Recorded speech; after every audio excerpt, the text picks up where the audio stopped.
The incident that happened is very shocking.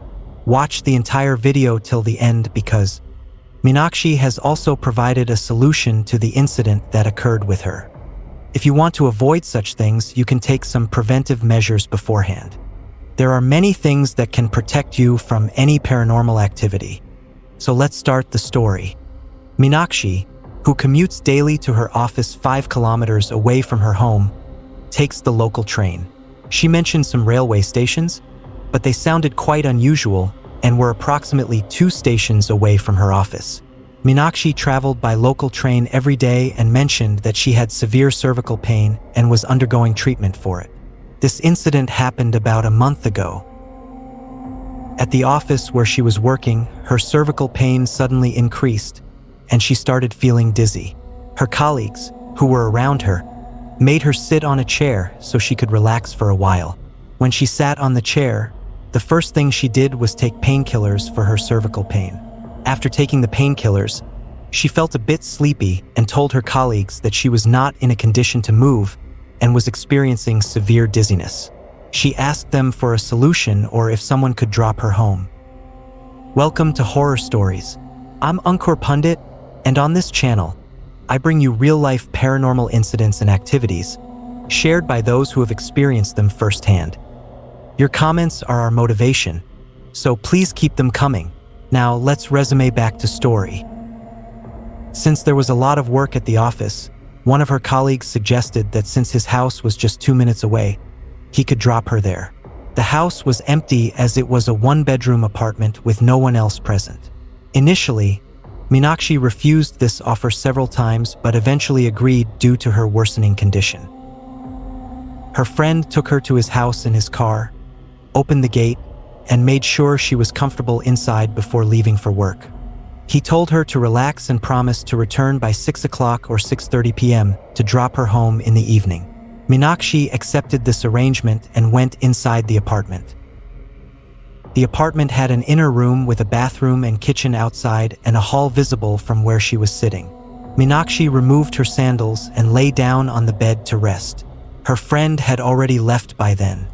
Meenakshi mentioned that within about 20 minutes, she felt as if someone was staring at her because she had experienced similar incidents before, which we will cover in another video. Despite these feelings, Meenakshi felt secure because she had a tulsi mala, basil beads, around her neck and a locket with an image of God. After lying down for some time, she started feeling as if someone was moving around inside the house. She sensed an entity's presence around her. Since she was alone in the house, she had left the main door slightly open to let in some natural air because it felt stuffy inside. Meenakshi said that when she looked out through the window repeatedly, there were construction works going on both sides of the building and some sunlight coming in. However, it still felt eerie inside but not extremely frightening.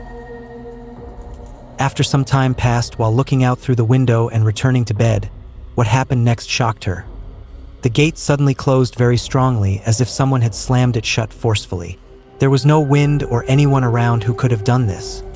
It was an old wooden gate that wouldn't move on its own unless pushed hard. Meenakshi was startled and literally jumped up from bed as described by her. She approached cautiously but felt unsafe leaving that room, so returned back into it. She called her friend again, saying she didn't feel safe at his place anymore.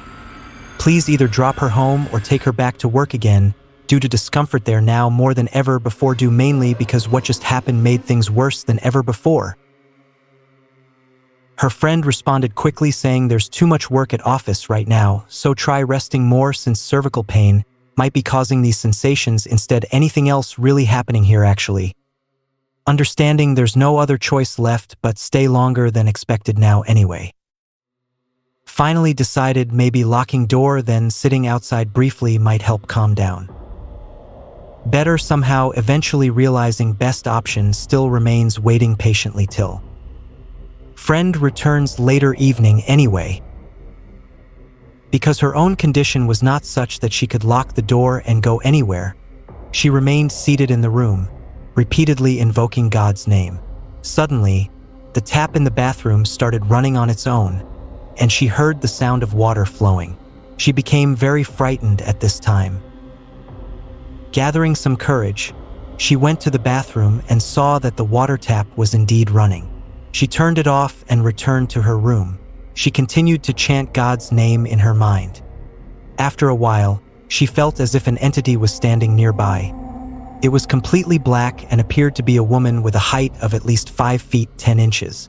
Seeing this, Meenakshi became extremely scared.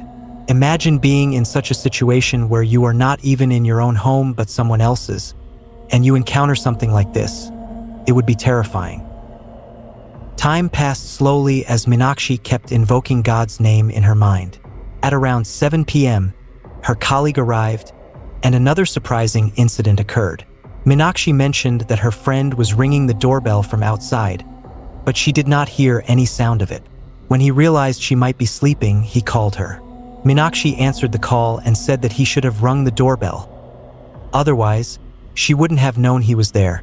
Her friend replied that he had rung the bell at least 25 to 30 times. In between these events, a very frightening incident happened when Meenakshi received the call and was about to open the gate. She described that as she took 3 or 4 steps forward towards the bathroom and kitchen area, she felt as if something passed through her body like a gust of wind, making her freeze momentarily. It was as if she had been hit by an icy blast, similar to what you might see in movies where someone feels an intense chill suddenly. Despite this, Meenakshi managed to take steps forward and open the gate. She clearly told her colleague that something was wrong with his flat and suggested he should consider leaving it or thinking about where he was living. Her colleague responded by saying he had been living there for 3 to 4 months without experiencing anything unusual and attributed Meenakshi's feelings to her cervical pain and dizziness. Meenakshi felt very bad that despite trying to warn him out of concern, he was making light of it. She decided it was best to leave his place and return home. After this incident, Meenakshi's condition became somewhat strange. She felt weak and her body felt heavy. When Diwali arrived, she suggested to her mother that they go out to get Mendi applied. Meenakshi mentioned that during Diwali time, there was a large crowd and she noticed a female entity following her. A girl aged around 21 to 22 years old. This female entity had been following Meenakshi for some time. She had seen her the day before Diwali as well while traveling on the local train. Meenakshi told me that since they travel daily by local train, they remember people's faces and sometimes even have brief conversations with them like, "How are you?" or "Where do you work?" But she thought about asking if anyone else had seen this female entity but decided against it initially. The next day, when she went out with her mother for Diwali celebrations and Mendi application, this female entity appeared everywhere she went. It became clear to Meenakshi that this entity was following her everywhere. Meenakshi asked her mother if she could see the girl standing there as well. Her mother looked around but saw no one and told Meenakshi she must be going crazy. Meenakshi explained to her mother that this girl had been following her for 2 days now and appeared wherever she went, even on their way to get Mendi applied. Her mother suggested they go home and see what happens then. Meenakshi felt that once they got home, she would tell her mother everything in detail. When they were returning, the female entity was still visible behind Meenakshi. When they entered their home, the girl who had appeared earlier stopped at the gate outside. Meenakshi's mother asked if she could still see the girl, and Meenakshi replied that she was standing outside the gate. Her mother confirmed that the entity could not enter the house. Meenakshi's mother informed her father and grandmother about the incidents that had been happening to Meenakshi for the past 2 to 3 days. Her grandmother, who had some spiritual powers or was influenced by Durga Ma, goddess Durga, decided to intervene. She said she would talk to the entity and suggested performing a puja, prayer ritual, at their home. When the spiritually powerful female arrived at their home, Meenakshi fainted, and a 2 to 3 hour-long puja was performed during which Meenakshi remained unconscious. However, a male voice was heard speaking from within Meenakshi, saying that he had recently visited the house where Meenakshi had stayed earlier and was attracted to her. He explained that he had died of a heart attack in that house, but his body was not discovered for several days, leading to improper funeral rites. The voice revealed that on Diwali, Someone had performed a black magic ritual which affected Meenakshi when she visited that house. The entity following her was a result of this ritual, and another entity from the house where she stayed had also possessed her. After the puja, the entities were freed, and Meenakshi was relieved. She took a week's leave from work and later informed her friend about the events that transpired at his rented apartment. She advised him to investigate with his landlord about any past incidents in the flat.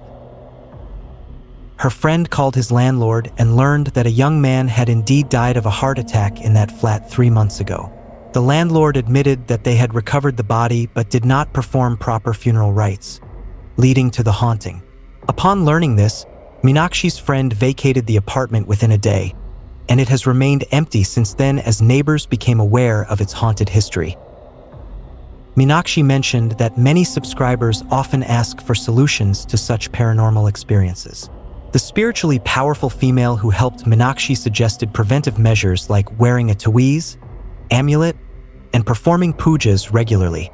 She emphasized that people should take their own precautions if they want to avoid such entities. Meenakshi was given an amulet with a small iron knife which would protect her from any future harm. If anyone feels they are being followed or haunted, they should consider these preventive measures. Meenakshi's symptoms had started showing earlier when she felt too tired to perform her daily puja before going to work, indicating something was amiss. For now, Meenakshi is safe, and she has promised to share another story about her past experiences soon. The conclusion is clear. If you feel something is wrong, you must take steps to protect yourself spiritually. Key learnings from the story. 1. Proper funeral rites. Ensure proper funeral rites to prevent spirits from being trapped. 2. Spiritual protection. Regular pujas and amulets can protect against paranormal entities. 3. Awareness and precautions. Be aware of surroundings and take precautions to avoid such experiences. 4. Support system. Have a supportive family or friends who believe in spiritual practices. Finally, before leaving, I request you all to please support my channel. Subscribe. Horror Stories and turn on the bell notification so you get the latest video updates first. Stay tuned to the channel until the next video. Thank you.